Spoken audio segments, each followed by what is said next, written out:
Welcome back to Coffee and Conversation. It's not coffee today, it's Coke, because it is still miserably hot. However, I have figured out what the problem was with the air conditioner and how to work around it. So it's quieter and it's also cooler, which is win-win. Audie is not in with us today. He is outside on the patio. I tried to persuade him to come in, but he turned his back on me intentionally. When he does this, he turns his back on me and then twitches his tail, which is his way of saying, yeah, I know you're talking to me. I just don't care. You need to know I'm ignoring you. Okay. Earlier today, I was at my desk. It's in front of the window. The window looks out onto the street out in front. And I was not looking out the window. I was actually on my computer working. And suddenly I hear a sort of soft little car horn, like a tap tap. And I look up and there is a car out there and a little black cat in the middle of the road in front of the car, just sitting there. So I headed to the door immediately so I could go get him. But by the time I got there, he was walking away, just leisurely crossing the street. It was Jane's car.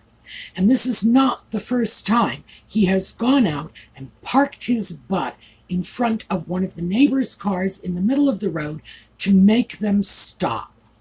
That's what he wants. It's like they have to stop, acknowledge a cat's presence, and when he feels he has been sufficiently acknowledged, he just saunters off and everything's wonderful. He does it to Jane. He does it to Matt across the street. He has his favorites that he does this to.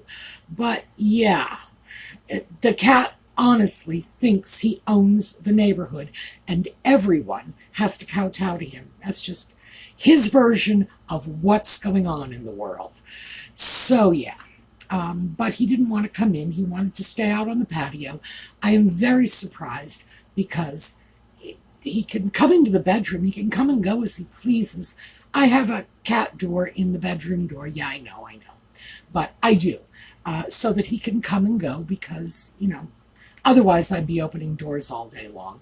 So he can come in here, do his thing. But for some reason, he would rather sit outside. And what can I say? He's a cat. He's got a brain like this big. So, yeah, no Audie. But we do have our yellow for Catherine, and obviously it's cooler in here today, so I can deal with the scarf. But I'm still in a tank top, so there we go for that. When we come back, we will get into it.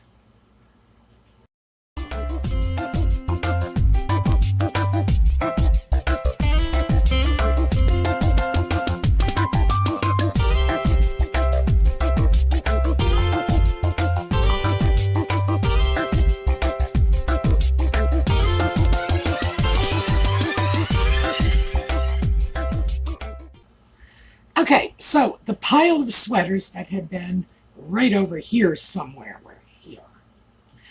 is no longer here, as I hope you noticed. It's not put away. I have all of the sweaters folded up, and they've all been cleaned and depilled and checked the buttons and whatever, and they are all folded up and stacked up on the bed because I'm still trying to figure out how to get them into the boxes, and I'm not sure they're all going to fit, so some of them are probably going to go onto shelves in the closet. But that job, which I should have done a long time ago, is finally getting done today. It would have gotten done earlier, but and I've mentioned this before, I get distracted when I clean. So my job was to clean up the sweater heap, get them all folded and put away. But for some reason, and I can't really explain the thought process now, but it made sense to me at the time, I decided that what I really needed to do was clean out my dresser drawers instead. And I ended up switching the contents of the top drawer into the bottom drawer and vice versa.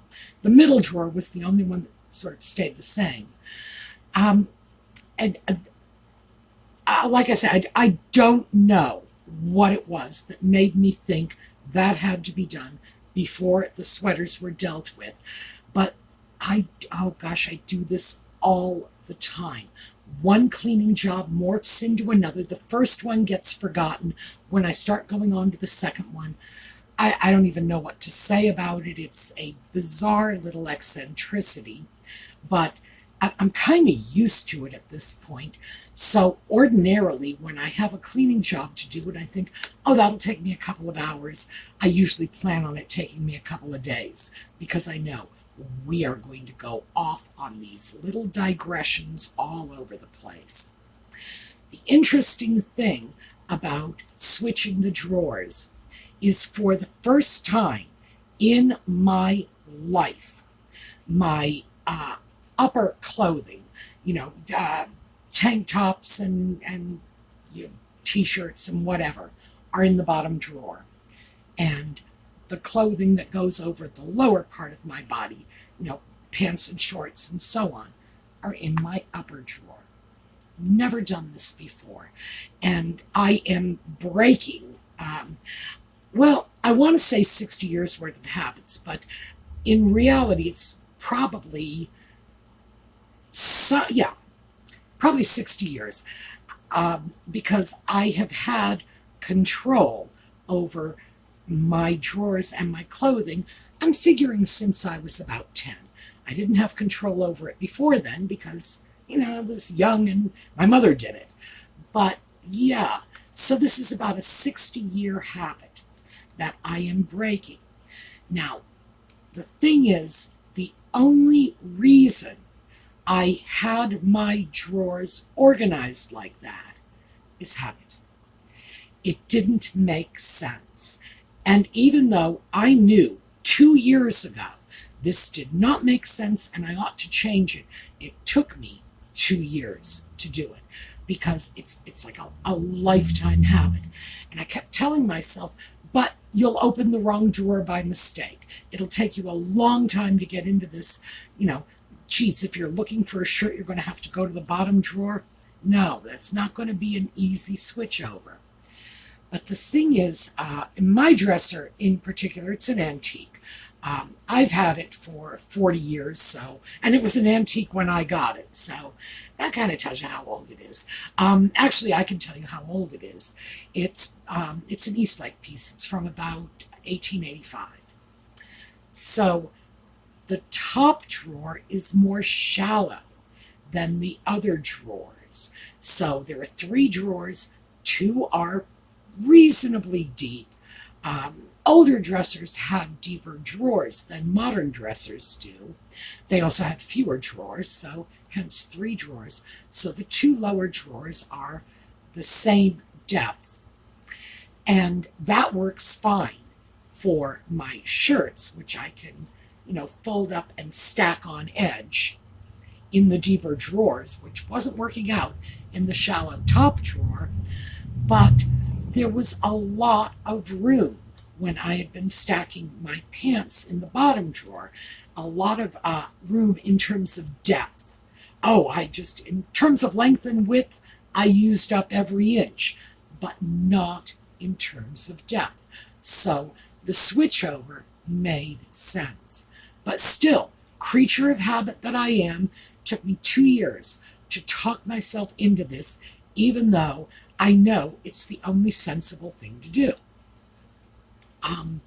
I should probably mention, the middle drawer has these I have some in the closet right next to me, so I won't show you this.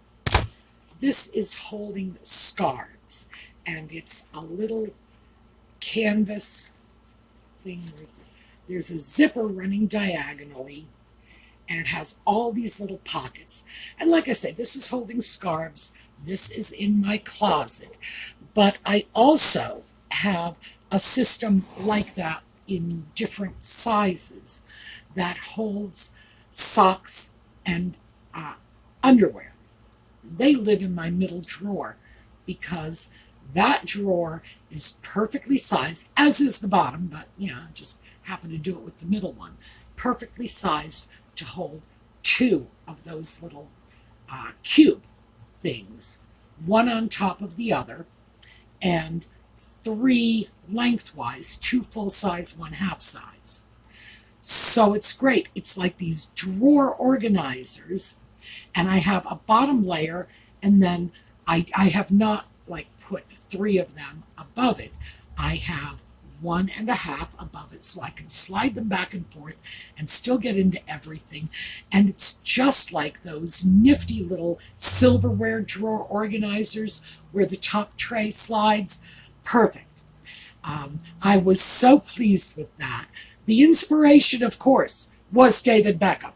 I put that system in place after I saw the Beckham miniseries and his closet and his socks, and I just fell hopelessly in love with that organizational system and decided I needed to do something to make me feel a little better about my own organization.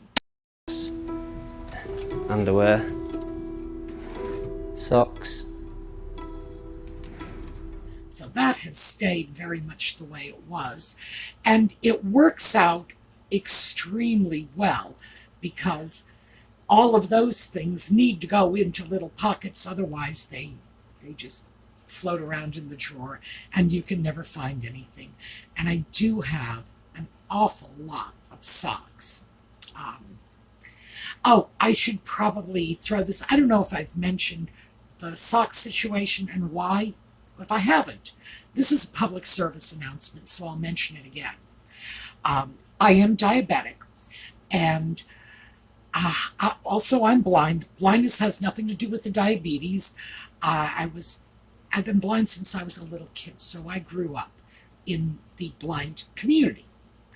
And diabetic retinopathy, which is a major cause of blindness, is one of the byproducts of diabetes. Not necessarily type 2. It's type 1 or type 2. And then diabetic peripheral neuropathy. There we go. I don't know why I was stumbling over that. Peripheral neuropathy is another side effect of diabetes. And diabetic retinopathy hits, obviously, as the name implies, it hits the retinas and causes visual loss. It is serious, so no two ways around that. Peripheral neuropathy causes a lot of things, but a loss of sensation and a decrease in circulation in the extremities. So, being in the blind community, because of the connection between peripheral neuropathy, diabetic retinopathy, and diabetes, I saw a lot of people with missing limbs. And boy, did that scare the bejesus out of me. Still does. Of all the things that I could think of, it's like, losing a limb is probably like, way up there in terms of my, please go away from me list. So, as a consequence, I make sure I wear thick wool socks all the time. Diabetes, I don't want to end up with issues with my feet. I want to keep them warm, keep that circulation going, etc., etc. That's the long chain that leads me from small blind child to, by golly, I got a drawer full of very thick, very expensive wool socks. And that's why that whole sock thing is such a big deal. The reason this is a public service announcement is we get older, many of us will acquire type 2 diabetes. It's genetic. It's in your DNA. It's a time bomb waiting to go off. I was very lucky with my diabetes, ordinarily it hit my family members as they went into their 50s. For me, it was a good 15 years later, primarily because, and again, there's an irony in this, blind means I don't drive. It means I walk. And walking really staved it off for a good 15 years. So, there we go. But, yeah, people just don't tend to realize that diabetes is more than just watching your sugar. It can cost you your eyesight, and it can cost you a leg or two, you know. Also, of course, it can cause kidney failure, and not to mention a few other very unpleasant consequences. But for me, the big fear, of course, is losing a limb. So yes, if you are getting on, if you are looking down the barrel of type 2 diabetes, keep your feet warm and protected. My days of flip-flops and sandals are well behind me, and because I know what the risks are, because I've seen the consequences up close and personal ever since my early childhood, yeah, I don't mind. Get rid of the sandals and keep my feet. Oh yeah, easy call. So that's what we're dealing with the socks, which is why the socks are in there, and there are just so many of them, and they're so important. I did, however, find a new place that sells wool socks. They had been out there. It took me a while to find them because they're in Germany. And I do not speak very much German at all. I do, however, and I always joke about this, my German is limited to doll German. I speak some German, whatever was necessary to deal with German doll collectors from, the days in which I was dealing in vintage and antique dolls. And the great thing about doll German, Pubenkleider, is that doll clothing and human clothing involve the same vocabulary. So eventually, when I came across this place with wool socks in Germany, I was actually able to figure out what the colors were and work it out without speaking very much German at all. Prior to that, I was getting socks from an American place, and their socks are very much more expensive and, frankly, very much less attractive. Although they are serviceable, they are thick, they are durable, whatever. But I also wanted socks in the colors that I wanted, and I wanted lighter weight socks. I didn't want to have to wear thick, heavy socks every single time I put on a pair of shoes, and the German company is filling in the gaps, and boy, they are doing it at a much better price. So, yay for that. All right, now, oh boy, this has really turned into a ramble. I had initially thought I would pick up on some of the threads that were raised in yesterday's video and then brought up in the comments again, because we got a lot of comments, as always, delightful, but many of you, as it turns out, are in a similar situation to the one I am in with not keeping a 4-season wardrobe, or 4 separate single-season wardrobes. Many of you also have a need for 2 seasons only, and some of you, especially in the warmer areas of the United States, it's 1 season. It's like summer, year-round. And in the UK, for example, our viewers from the UK are telling me that they simply do not pack anything away, because you just don't know how hot or cold it's going to be at any given moment. And I'm kind of sort of in that. It gets very hot here in the summer, but it doesn't get very, very cold. Not what I'm used to anyway. Not what our Canadian viewers would consider cold. It doesn't get that bad in the winter. But I will still leave a sweater out. Oh, and by the way, I did intentionally leave one of my sweaters out, but I mislaid it, and I found it. So, the sweater pile, in addition to having the sweaters I plan to pack up for the rest of the season, I have the one sweater, the lightweight one, that I had taken out in case, well, who knows? Weather here is very unpredictable. I might actually need a sweater.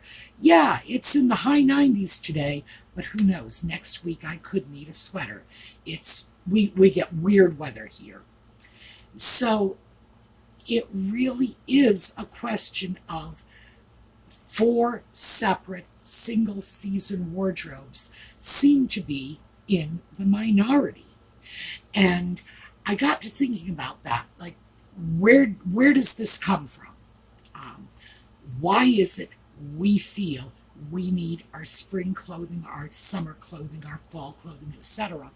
And of course, it is marketing from the stores and the clothing manufacturers. They are the ones who are telling us that when spring comes around, we need to go buy new spring clothing. And then 2 months later, they're pushing summer clothing on us. And I think the difference between a winter wardrobe and a summer wardrobe is, in fact, significant. If you live in an area that has cold winter temperatures, freezing, below freezing, near freezing, snow on the ground, that sort of thing, if you end up with a climate that is giving you that in the winter, and it may be in January here, it's in July in Australia. Winter is winter no matter what month it falls on. And then 6 months later, you have temperatures that are approaching body temperature out there. So yeah, 2 wardrobes are sort of a necessity. But I think for most of us, spring and fall is probably more a question of color choices. And some of our comments yesterday did indicate that. Some people wrote in and said, yeah, well, I just lighten up the colors. I go to pastels in the summer. Same jeans I wear in January, I'm wearing in June, but the top is not going to be, what is this? It's dark brown. It's not going to be brown. It's going to be pink or yellow or baby blue. So yeah, we are, in fact, taking these ideas and reinterpreting them according to our own needs and in more practical ways, which is great.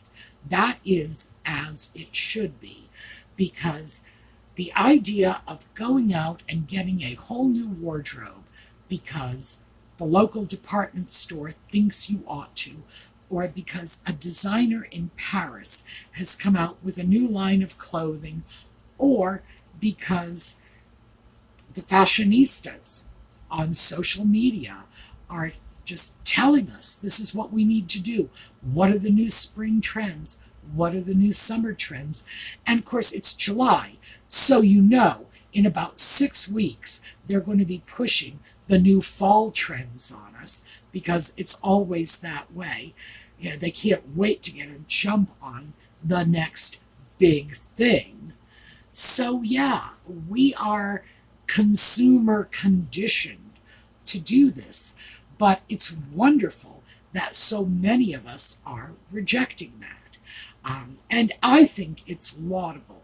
I think we need to look at what we are doing in terms of how it is suiting us. Many of you, by the way, are also layering. I'm running through the comments in my head. What were the common threads?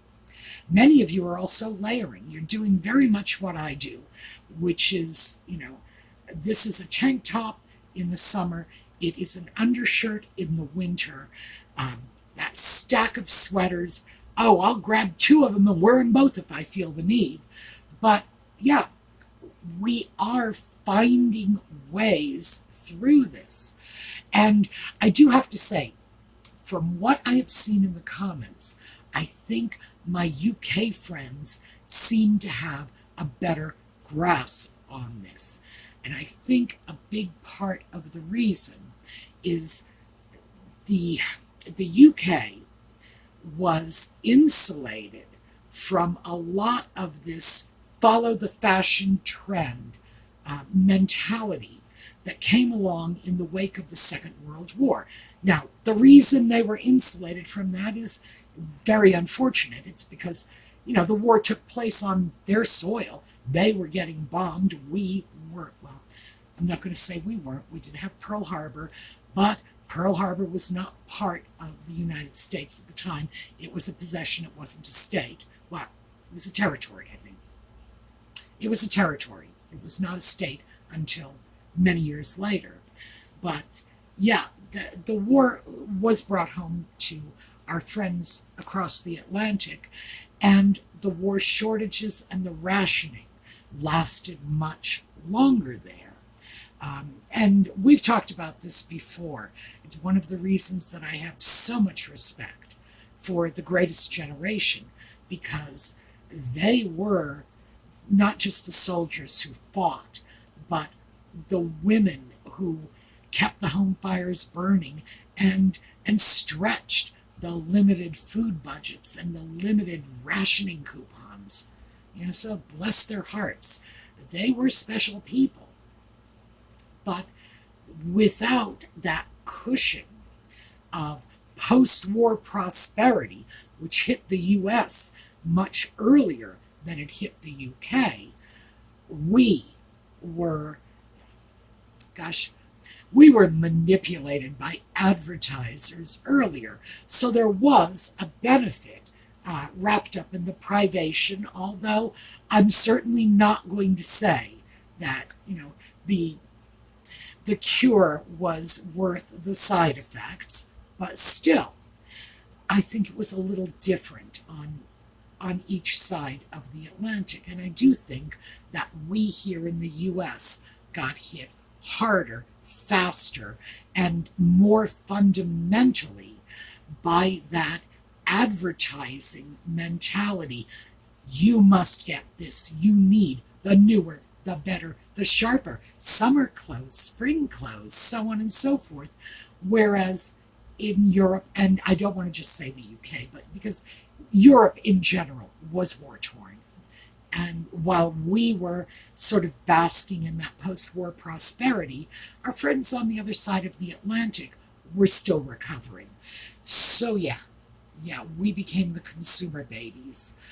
And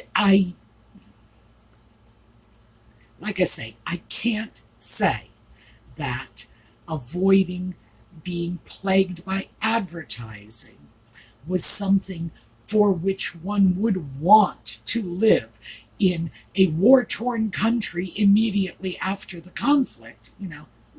No, I mean, this was not good. And I don't want to make it sound like, oh, I'm longing for the good old days when the UK was poor and nobody had meat on the table. No, for heaven's sake, no. That was a terrible time for them. But the bright side, and there was one, is they were spared the advertising, the Madison Avenue manipulation that we were plagued with. So yeah, you give with one hand, you take with the other, I guess. But I think that's where this all comes from. Why do we feel we need this when clearly we don't? And so many of us, as can be seen from the comments on yesterday's video, so many of us have figured that out all by ourselves. So that was the end that I wanted to tie up, and I can't believe it, but I'm already at the end of my time slot, and I feel like I'm just starting to get rolling. But I am not going to subject you to another one of those, half-hour plus videos. We're going to stop at half an hour, and everybody can get back to their lives. We are going to take a look at a slideshow on the way out. As always, I want to hear your comments. By the way, I especially want to hear from those of you who grew up in that post-war era. What was it like in the UK, in France, in Spain, in Germany? What was it like? Because here, it was non-stop advertising. So I'll give you that one for free. You share your post-war recollections with the rest of us. All right, slideshow on the way out. We will see you all next weekend. For those of you who follow Just Chattin', it will be this evening at 8 p.m. And in the meanwhile, have a terrific day.